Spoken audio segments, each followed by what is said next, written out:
So we're in Studio A at the Village Recorders in Santa Monica, California. And this is not an entirely big room for drums, but we're recording the Melvins here today, and they have a big sound. So I've mic'd this drum kit and added a few extra things to make the sound bigger in a small room.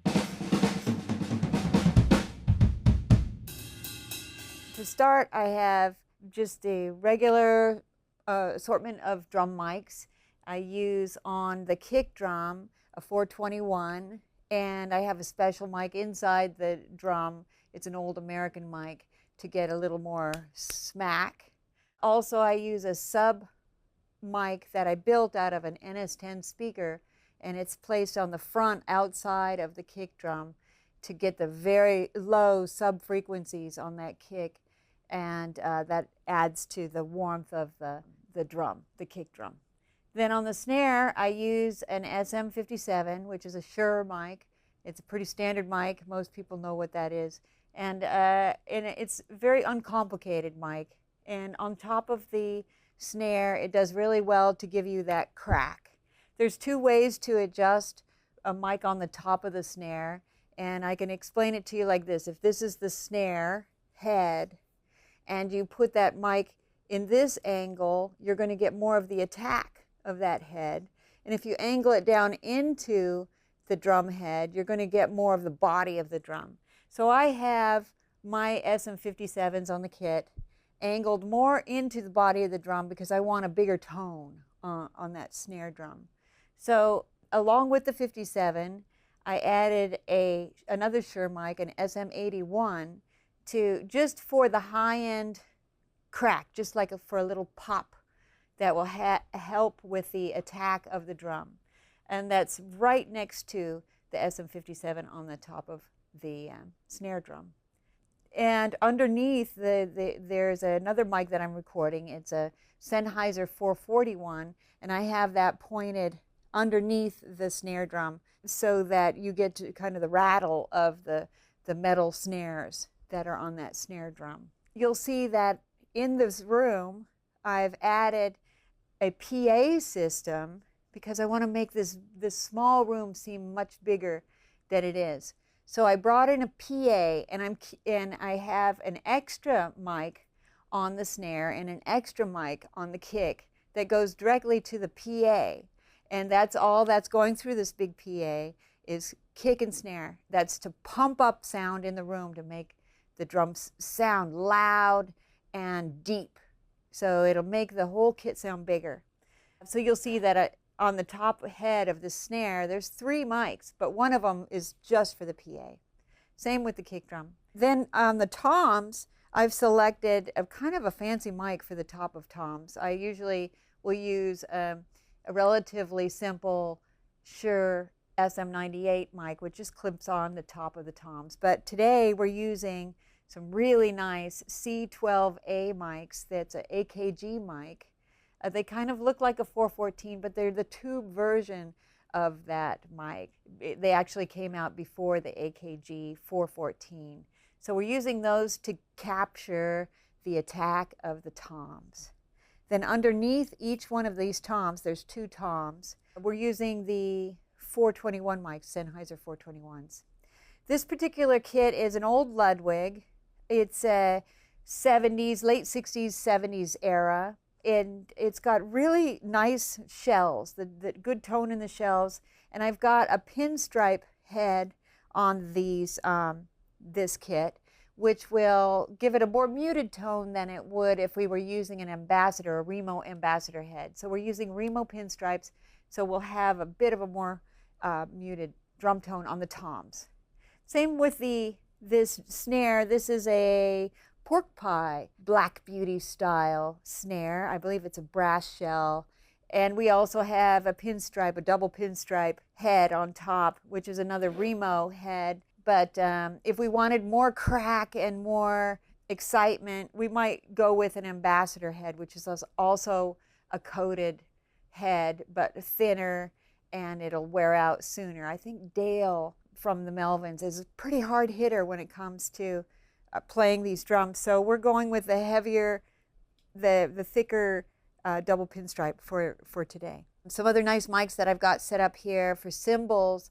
I've got a pair of KM54 Neumann mics. These are tube mics, and it's nice and warm when I touch it, because it's tube mic. Also, this beautiful C24 mic. This is an AKG mic, and it's the stereo version of the C12. And I'm using it in an MS configuration, so you'll see how I have the capsules rotated. So the one on the end is pointing down, and it's capturing in a cardioid pattern the overall drum kit, whereas the second capsule is getting the sides, so it's in a figure 8, and it gets the sides. And I'll do a special patching in the patch bay in the control room to get the phasing correct. And then I blend all 3 of these signals. I'm going to actually get mult of this figure 8 and put it alongside the original figure 8, and then add that cardioid in there in an MS configuration, and it will really widen the picture of those drums. We want to make this sound bigger than it is, so that's one way we're doing that too. So I've placed the C24 mic fairly high because I want to capture the entire picture of this drum kit, and I try to balance it not over the snare, but actually to balance it between the widest cymbals. So you'll see we're pretty much triangulated between these 2 farthest cymbals, this China and this crash over here. So I try to just basically get the picture of the cymbals. I'm trying to capture the cymbals. I'd like to get the whole kit, but it's mainly the cymbals I'm trying to get with this mic, so that's why I choose this particular height and positioning with this MS configuration. So as well, I've got a few specialty mics set up on the kit so that we could experiment with different compressed room sounds, mono compressed room sounds, and I'd like to show that to you now. So a few things that I wanted to show you about the front of the drum kit is here's that homemade sub mic that is made from a NS10 speaker, and it's connected to work in reverse, so it becomes a microphone and it captures those big frequencies. It's a big diaphragm for a microphone. One other thing to look at here in the front of the drum kit is this hose, and this is a special thing that I do for drums, is I actually take an SM57 mic and I tape it to one end of a garden hose, and some kind of sits over on the floor tom side of the kit, and then I drape the hose in front of the kit and around over to the hi-hat side of the kit. And what it does is it will capture kind of a room sound of the drums without all the cymbals, because you've got this filter here, this garden hose type filter that will cover up those frequencies. Okay, and we have another mic that is a mono room mic set up right in the middle of the drum kit over the kick drum. It's a KSM 313. It's a ribbon mic by Shure. And this is being compressed. We've got it set up to really give us the whole kit and then give us some excitement by putting it through Distressor, Empirical Labs Distressor. I think that's how we're going to start. So to get the big panorama of a drum kit in a small room, I want to get a stereo image of the room.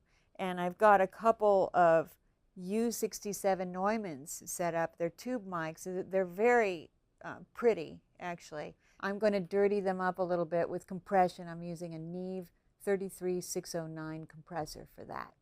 And I've also got another mono mic. It's a AKG 414 to capture the tom side, the floor tom side of the drum kit.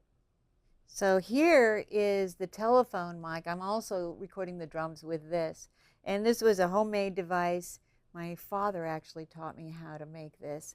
And how you do that is you take a regular old handset and you take out the wiring and rewire in. What I did is just I cut an XLR cable in half and I wired it into the cradle This is a it's a carbon button that normally was from the phone originally, and it just sits right back in there. I bring it up to line level by actually soldering in a 1.5 volt AA battery into one of the sides, and it generally works pretty good. It doesn't sound that great. It kind of sounds like a telephone, but we want some of that fun stuff in this recording with the Melvins. So I've got it set up so it's facing the drum kit, and we'll see what we can capture with that.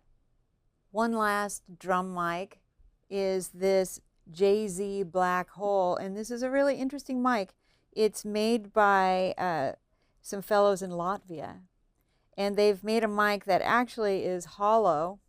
It's a great sounding condenser, and I'm using it right in front of the drum kit to capture the room, and then I'm putting it through an LA2A compressor to really liven it up. It sounds excellent, so we're going to use that today too. Also, all the kick and the snare is going through this PA system right here, which is a combination of Crest amp, Mackie 16x8 little console, and these two JBL mains. And we're just going to pump up the room with the kick and snare. So we're really cranking this PA to bring up the volume of the kick and snare in the room. And so when Dale plays the kit, he's going to get a lot of big drum sounds coming right out of this, right from his kit. And he's going to have this extra stuff blasting out. It'll make it much more exciting to be in here playing. So the PA is much louder than the actual kick and snare, so it'll bring up the excitement in the room.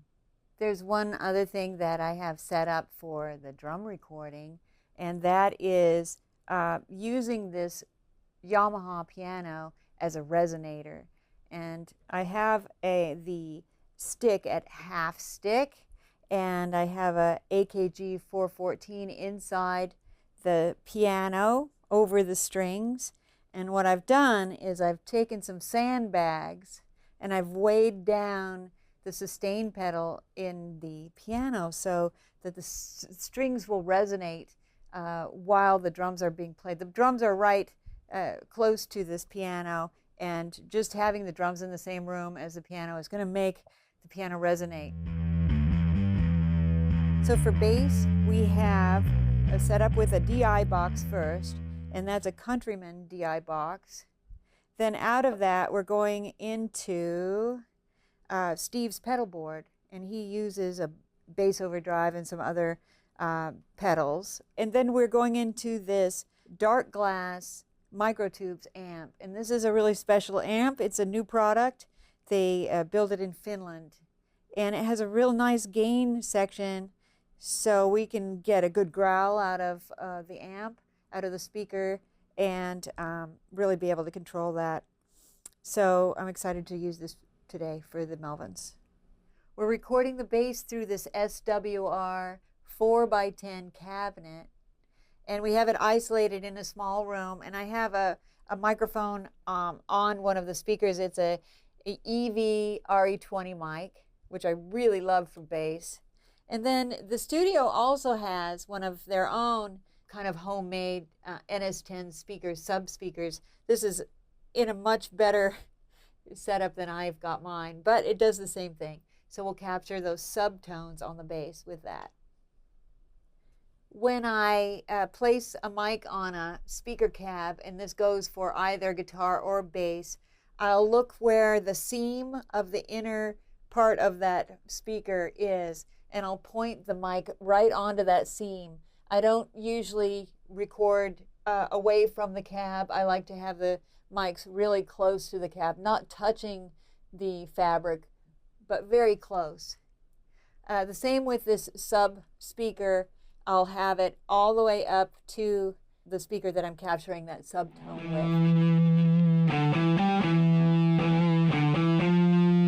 So today we're going to be doing the Melvin's guitars with Buzz in this section, and I have it set up so that he can plug his guitar into his pedal board, and then out of that into a triple splitter. And from there we're going to go into 3 different amp heads and 3 different cabinets.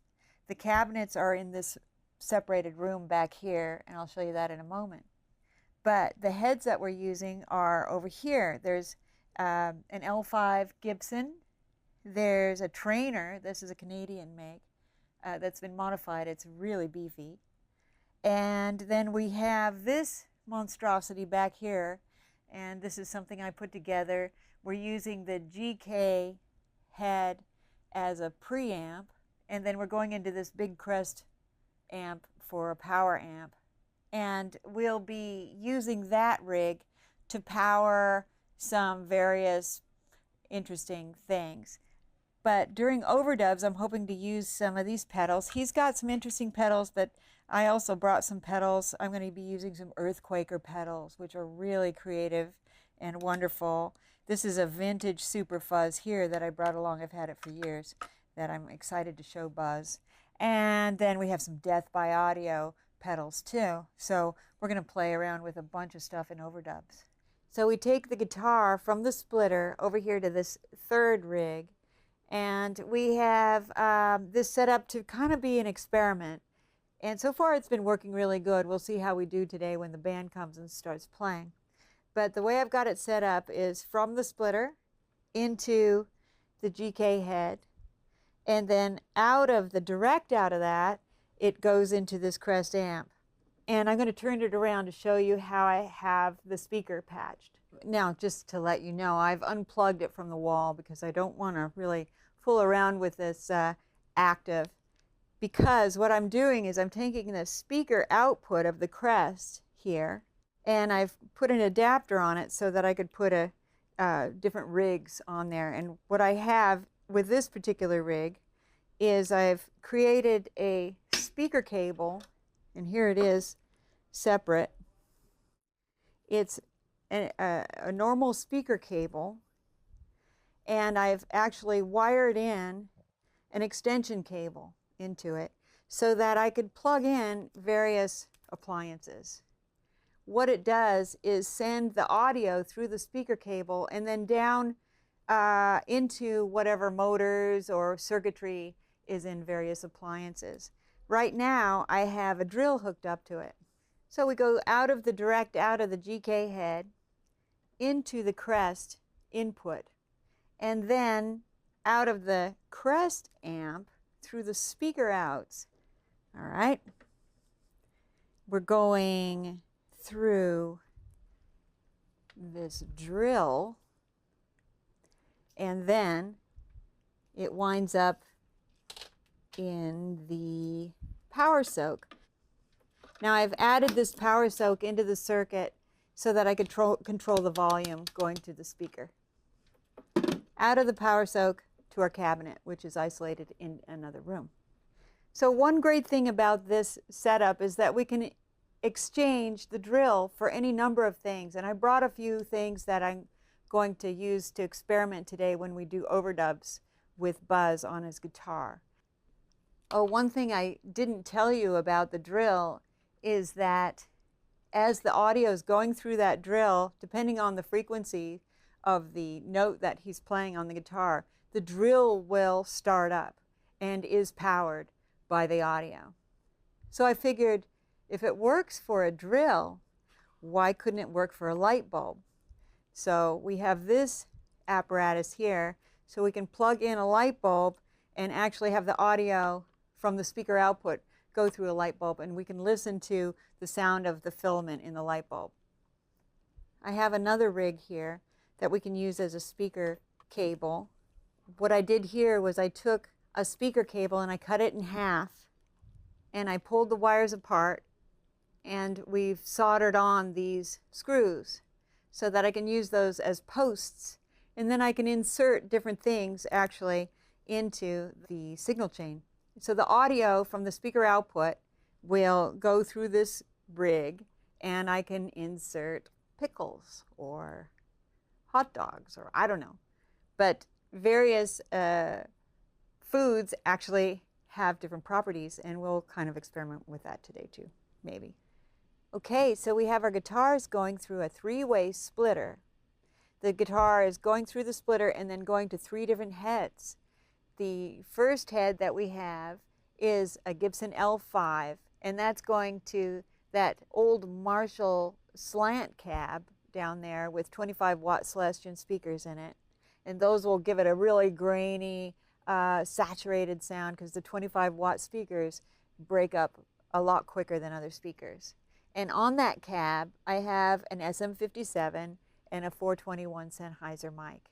And they're right up against the grill so that I can get the really immediate sound.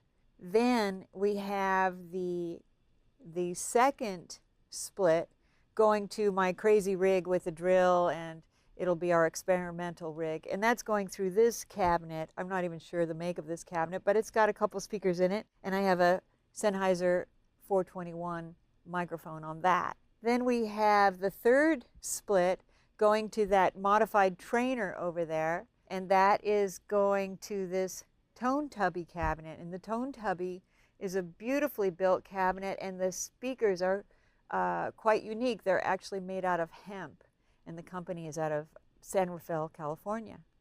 Also on the tone tubby cabinet, I've got a Shure SM57 and a Royer 121, and I think it sounds great. The 57s generally are going to get the brighter side of the guitar tone, and then I'll richen up each one of those sounds with the 421 or the Royer 121 microphone to make a nice blend. This one, on the other hand, this is my crazy rig, and whatever I get, I'm keeping.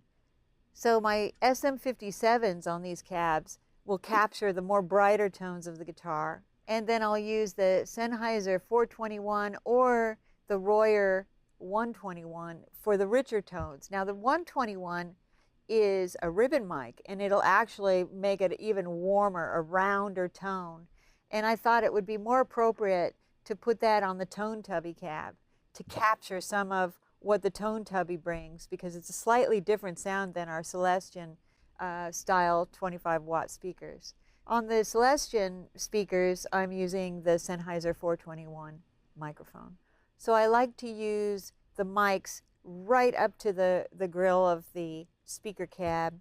I don't generally do room mics unless I'm doing a special solo. I might have a cabinet, maybe a combo out in a room, and I might have a close mic and then a far mic. But here we're getting rhythms. I want them to be in your face and not blurry, so I'm miking very close. Also, all three of these speakers are going to be playing back one performance, the single performance going through a splitter. So I'm going to have them all facing the same direction, and basically the line of the mics is at the same position. So they're all pointing in the same direction, and the phasing should be fine with this kind of situation. If I had cabinets actually facing each other, I might have some phase problems, but generally I'm going to have pretty good luck with this kind of configuration. With your heart, not your hands. So for the tracking vocals, which may wind up being the keeper vocals, I always set up a couple different mics. This is just your standard SM57, always great. I mean, Bowie sang through the same thing. Bono sings through 57s when he's doing records, so we can do that during our tracking. Even if we get a little drum bleed, we're okay. But I've also set up this mic. This is a copperphone mic by Placid Audio, and it has a real interesting and fun sound to it. It's a lo-fi kind of sound. And the way I've got this set up is that I've got it running through this pedal down here. It's a Revival Audio. It's actually made by Revival Electric. It's called a Synapse. So Revival Electric has made this pedal so that you can connect any kind of guitar pedal directly onto your microphone, and with just stepping on the switch, you can bring whatever guitar pedal in line on your microphone, and it's really cool. So I've got this set up, and I've got an Afterneath pedal by Earthquaker on the vocal with this copperphone mic. So now that everything is all connected and tested, I think it's time to start recording the Melvins for Mix with the Masters.